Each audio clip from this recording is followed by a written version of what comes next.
everyone, on Coffee Table Stories, we are back with yet another soulful conversation. We are going to talk to someone whom I respect a lot, and he's one of the go to persons in my life whenever I feel I'm off my trajectory. He was once my super boss in office, and from that time to even until now, he has helped me being a better professional, but most importantly, a better person. I was going through a rough patch emotionally a couple of years back, and while sharing things with him, and in those discussions, through his replies, suggestions, I discovered another side of him, that of being a therapist. With that, I mean someone who understands how human psychology works, how emotions work, and I found in him that person who could reflect a lot of my thoughts in a way that I could see a resolution in those discussions. It is my absolute honor of having him here. Let me introduce Vikrant Kalra. Vikrant has over 22 years of experience in the corporate world and is well traveled and well lived in a few countries. That has also helped him in collecting diverse experiences. He finds himself back in school at 43 as a student of psychology. Vikrant is also a mentor and a coach to many in different aspects of psychology, like individual differences, adverse childhood experiences, emotional resilience, to name a few. Thank you so much, Vikrant, for taking out time for this one. Thank you, Rahul. Very happy to be here. And just to correct any misconceptions that might have been created by that very glorified introduction, I am not a therapist. I don't know if I will be, but yes, I am. I decided to go back to school or university almost a year back to become a psychologist. I'm still a few years away of actually even getting close to becoming one. But yeah, it's been a fun ride to go back to school at 43. It's odd, it's weird, but yeah, it's been a lot of fun. But you do help people. But you do. I do work with. Yes, I do at times get to work with people, which is I think it's as much me learning as they might be or might not be. So I do a little bit of that, not too much, because I still do have a job. Right. Yeah. So Vikrant, I have a feeling that today's discussion with you will probably be an extension of the previous discussions that I have had with you. While I was going through that phase, and I know we had very long calls over WhatsApp, very late in the night. So let's start this discussion with understanding a few aspects which quite have an impact of how we think, we react, or which influence our psyche. Start with, I would like to talk about some of the external factors. First of all, like for the last year and a half, the whole world is going through a lot of grief and trauma because of COVID. Anyone we know is anyone and everyone we know is directly or indirectly impacted in a way or other through this. So what's your take on this? How to deal with such situations, and over to you. What are your thoughts about it? So Rahul, there's a little bit of personal experience there as well. While I was personally in isolation ever since I moved to the US almost 3 years back. And I stay by myself here, so I didn't really feel the impact of the isolation that COVID brought. For me, it was not too much of a change in the environment that I found myself in. However, I did have other colleagues in the initial days of COVID here in the US who lost close family members. As you might know, that Q4 of last year was particularly brutal for America. And then this year, India has kind of suffered a whole lot. I did lose a cousin to COVID maybe 2 months back. So that was the closest impact that I had with COVID.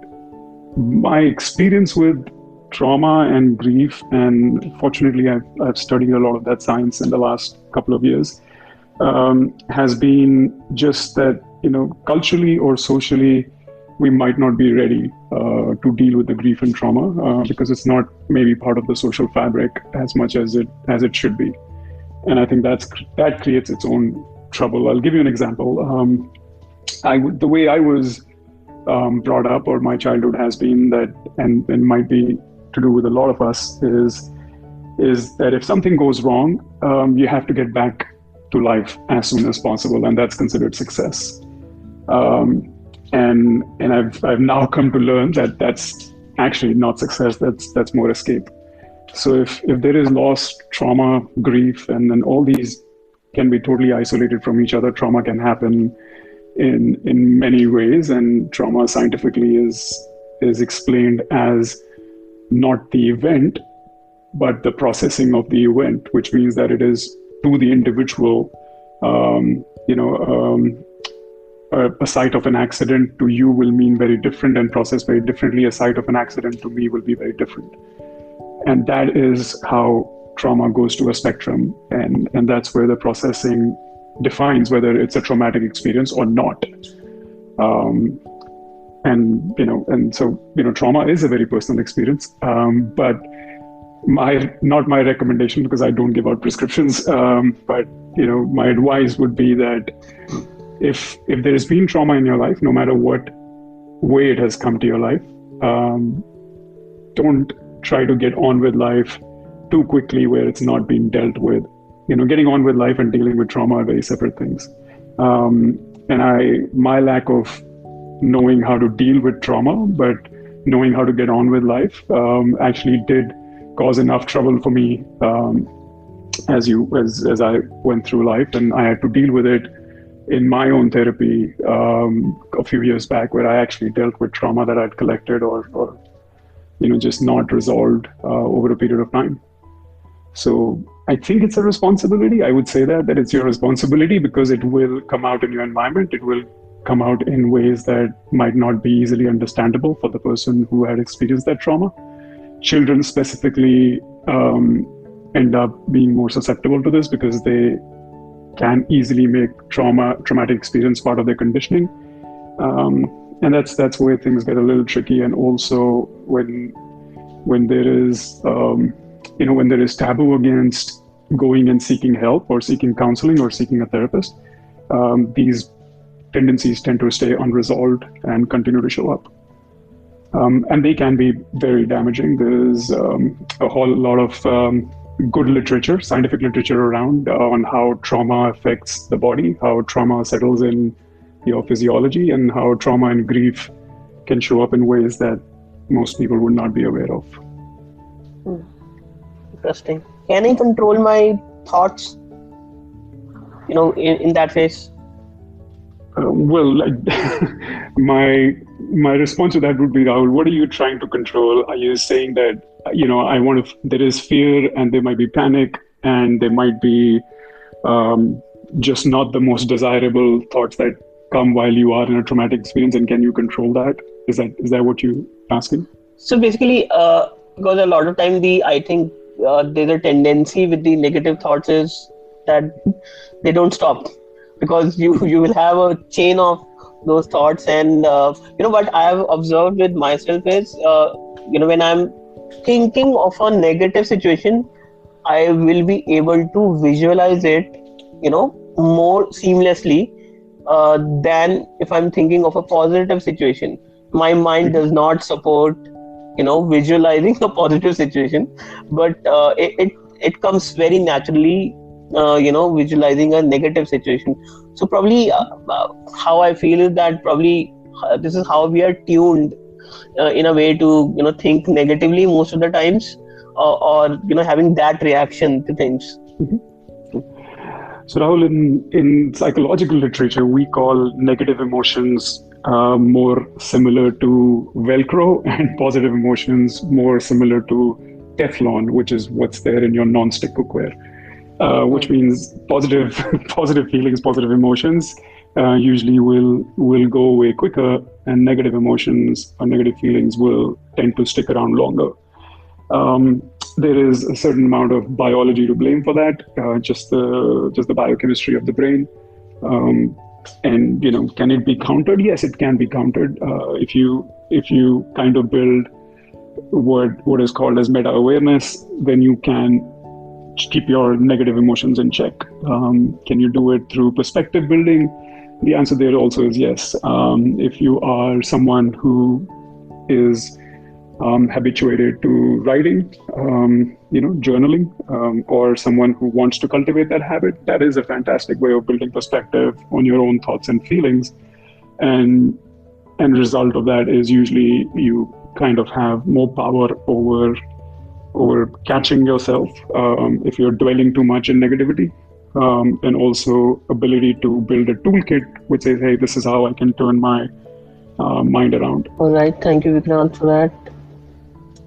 Okay, from now, that was external factors, probably impacting us, but uh, from external to now, if you move on to more of the internal factors, or something which is more intrinsic to us, like there are some aspects which makes us who we are. How to become aware of who we are, first of all, because I think a lot of time we carry a perception of ourselves as well, and that doesn't reflect the true picture in most of the cases. And then secondly, how to learn or unlearn some of these experiences are required. So my first question, related to some of the intrinsic aspects is, what is contagion effect? Is it real? Are we really who we hang out with, stay with, or talk to? So yeah, Rahul, this is probably just in continuance with what we were talking about earlier in terms of your mind or your brain not having the ability to control the stimulus that comes in. So yes, contagion effect is very real. The fact that your environment will have an impact on it, impact on your personality is just look around and you will see that that's what happens. And it happens in cultures, it happens in families, it happens in teams, it happens in every aspect that you look at. So yeah, not something that we can escape, not something we should try to escape, because it goes against the fundamental ethos of being human, which is you are a social being, and that's how we've survived. So you will find it difficult to survive without society around you. And again, huge amount of disservice that gets done by the spiritual world and the pop psychology world on building personality types or telling you that you are this personality types, because it usually creates more dissonance than anything else. More often than not, you will see yourself acting counter to your personality type, and then it's like, hey, am I being someone else? But that's not how it works. We are all immensely adaptive to our environment. If your environment changes around you, you will try to maneuver around that environment. Good, bad, ugly is comes later. But yeah, contagion effect is very real. You will, if you and I are talking in this conversation, Rahul, and I suddenly start acting up, say if I were to just let out a sudden scream, there's no way you can escape that stimulus. Yeah. Right? You will absorb it. So imagine staying in, say, a family which has its dysfunctions, or a family which has extremely healthy individuals. That's what you're absorbing. My take on that would be that, and in my personal experience has been that, be very careful of what you can control, which is your friends, which is your work, which is your own personal development, and be intentional about it.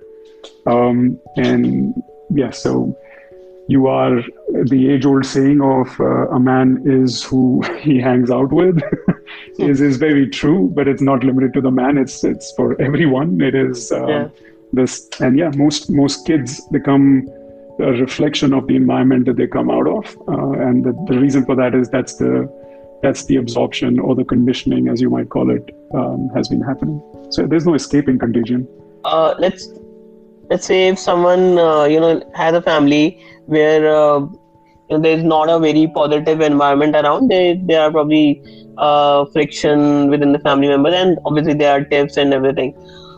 So how can now that person, probably that is not an option of that person moving out of that family, but then how can that person be immune, not immune completely, but at least not absorb as much negativity as it flows around?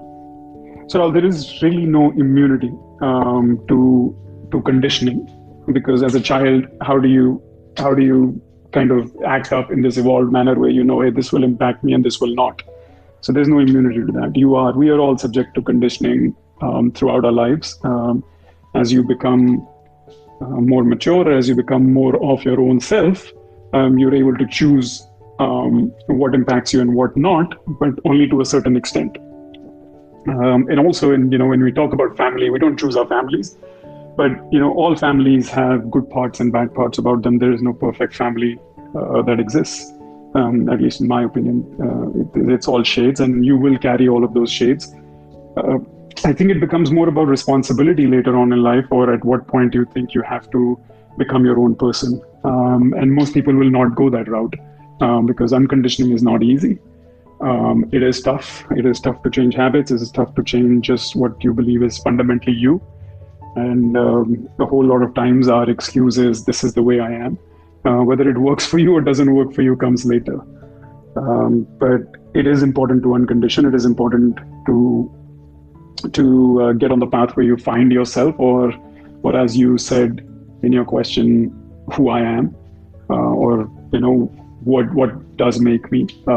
So yeah, it is taking responsibility. It is going back to the fact that how do you figure out who you are, and what do you want and what do you don't want, and how do you build yourself up. This is all very intentional path forward, right? It can't be done accidentally. It can't be done autonomously. It has to be done intentionally. So yeah, it depends on, for a lot of people, it might just work. For a lot of people, they might have these questions that, can I do this and can I do that? Can I be better than where I am? And from then on, it just takes work, and it's consistent. And it does not take as much thinking as people think it does. It takes more action. Most people try to just think their way through it, and then feel that it doesn't work. Right. I think with practice and with a more conscious, or with a more conscious thought, with more awareness, you can start filtering things out, or the thoughts out which that are harming you in a way, or which something which doesn't work for you, and you start keeping what works for you. And when you identify that what you really are, and that's where you can start applying those logics. And it's like a puzzle that when you learn to solve it, you will solve it. Yeah, absolutely, Rahul. It is exactly. But again, it takes actual action, and we're all better off if we develop an action bias rather than a thinking bias. But the thinking bias is more convenient because your thought has no limit, right? You could actually visualize yourself as someone who's kind of broken through all the barriers that you want to break through. So thinking is a very different linear concept than doing is, but it does take actual work, and that's where whether it is psychiatry, which has over 90% failure rate, or whether it's coaching, which has really no measure to return on investment that is being put by the coach or the coachee. It is that is the fundamental difference between success and failure for me is has there been enough work done? Because in capitalist America, a very common saying is talk is cheap, and thinking is also cheap because it does not take too much, but doing is expensive. It takes effort, it takes time, and it takes a lot of consistency and resilience. Yeah, true. Yeah. Both of which, by the way, can be cultivated. It's not like we need to be born consistent or need to be born resilient. It is something that you can cultivate, and over a period of time, it does give you some pretty spectacular results in yourself. True. Yeah. All right. Moving on to a similar question, Vikrant. What are some of the softer assets that we need to acquire and invest in that will, save us probably from a lot of real world troubles? What could be that toolkit according to you?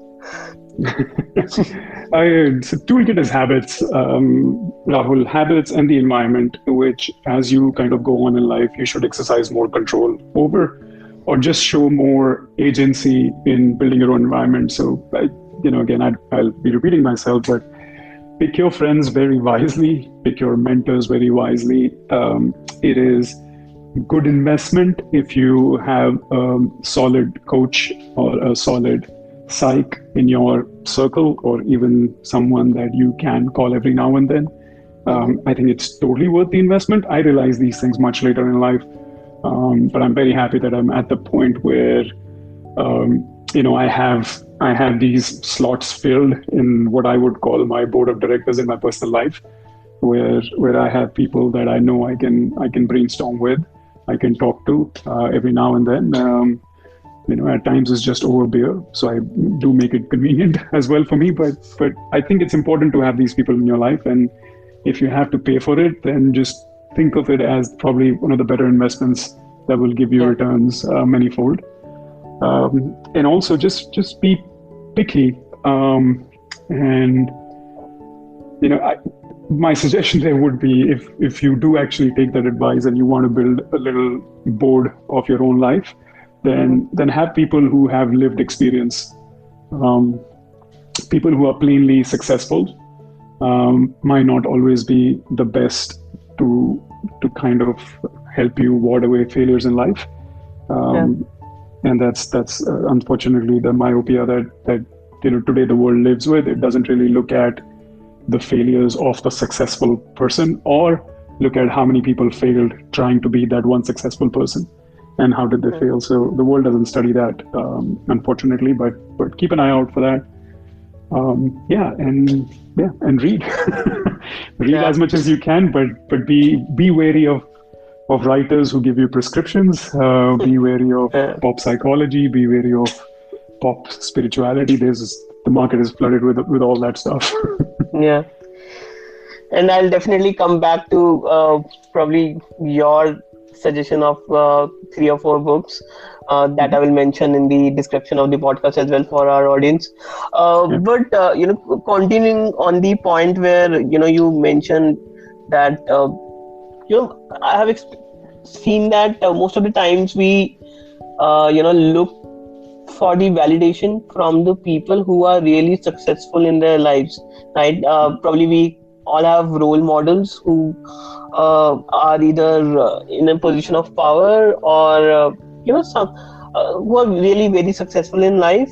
We always just look at them as role models or as idols, and I think that's where I think your point is, where probably we can also look at someone who has faced hardships and who came out of it, and probably there's probably a lot more to learn from that person, because he has seen that those lows as well, and now he knows how to come out of it. So yeah. That is true, Rahul. The world is, in fact, world media is obsessed with successful people, or is obsessed with scandals, right? There is no in between, really. Yeah. And I think it's up to us to be able to sift through and look for a lot of normalcy in these people, and also look for and be able to probe through failures. Yeah. People, the success rate to failure rate is always lopsided. The success rate is much lower than the amount of failure that most people have seen. But our focus is also lopsided. We look at, Elon Musk, the super successful CEO of multiple companies, but we don't look at the many people who would have failed to become Elon Musk, or his own failures. Right. And it's kind of interesting, because when he was hosting Saturday Night Live a month or so back, he talked about Asperger's, him having Asperger's syndrome, which is on the autism spectrum. Yeah.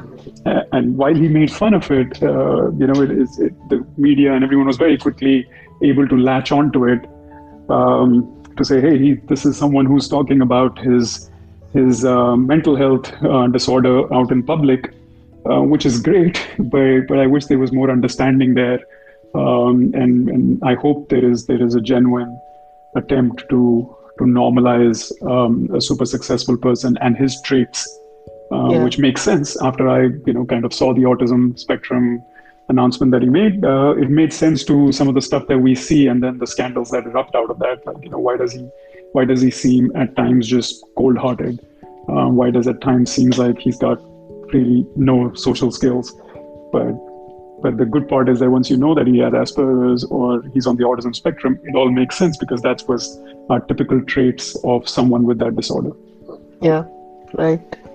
In one of the podcasts I've listened to, um, I think a month back, there was a discussion around, as they say, like the wisdom of the old worlds, and there are some herbs and some plants and herbs which are found, like something is found in the Amazon forest. I can name, I think, couple of them. One is, I don't know how to pronounce it exactly, but it is probably called as ayahuasca, and then the other thing is magic mushrooms. Have you heard about them? Any experience with them, or you can share anything about your perspective about these? So, okay, so this is where we get controversial, Rahul. Okay, I hope my boss is not listening in. He doesn't ever get to listen. But we're not going to mention any dates. We'll just keep rolling. Yeah, you can filter out whatever you want to. Yes. So psychedelics, where ayahuasca, which has been probably been used for centuries, and there are lots of very renowned people who've studied these, and this isn't new. The ayahuasca isn't new to modern Western literature in terms of mind-altering drugs or psychedelics or psychotropics. Yeah. Neither is magic mushroom. In the South Americas, it's been there for a while. I've had my experience with magic mushrooms, Rahul, with a friend, and the experience, I couldn't really say there was any trouble. It was heightened perceptions of literally all senses, and it does provide for an experience. Is there a use of it in modern science? Yes, there is actually studies going on around the world, including here in America. There are companies that are just now completely set up on psychedelics, and are hugely successful. Compass Labs is one of the big ones that I'm aware of.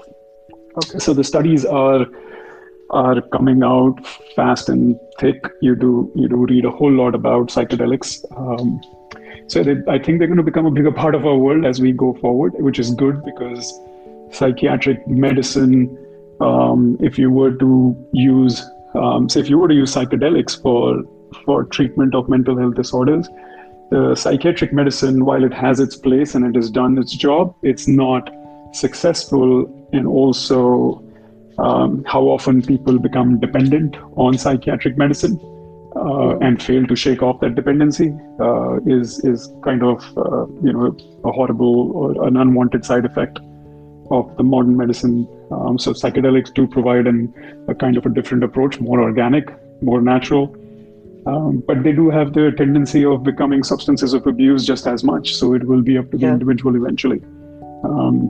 As a lot of this, as marijuana becomes more and more legal in the US, I think we're yet to see what the fallout of that is. There might be lesser, toxic health problems that come with cigarette and alcohol. But, you might still have a substance abuse problem with these things. But yeah, the space is interesting. It is interesting to see how psilocybin, which is the compound in magic mushrooms, how extracting that and making it mass produced, or for folks who can either microdose or just use it as regular prescription, that'll be interesting. But it will be very quickly. It will be controlled, as unfortunately often happens with stuff that can change lives. We'll have to see where does the power of bringing these organic products or organic substances into daily life for people like you or me, who does that? Is the funnel going to be through, say, big pharma, or is it actually going to be more decentralized, and you could have these experiences for yourself in a controlled environment? But yeah, the general word of advice is do not try these substances in a non-controlled environment. There is a significant amount of importance paid to priming of the individual or the subject in a clinical setting when either psilocybin or ayahuasca, even when the shamans do it in Yeah. the Amazons, there is a certain amount of priming and a controlled environment that is needed. Otherwise, these could be counterproductive. Okay. Right. Truly agreed. And when I listened to that podcast and when I researched a little bit on the internet, it was everywhere. It was mentioned that these should not be taken, just by yourself. Probably uh, in the presence of a trained or professional shaman. Uh, Mhm. but yeah, but Vikrant, so one is the probably experiencing part of it, probably just to experience those dimensions of your mind, or Yeah. your where normal in a normal conscious state, probably we are not able to reach there, those dimensions of our own mind.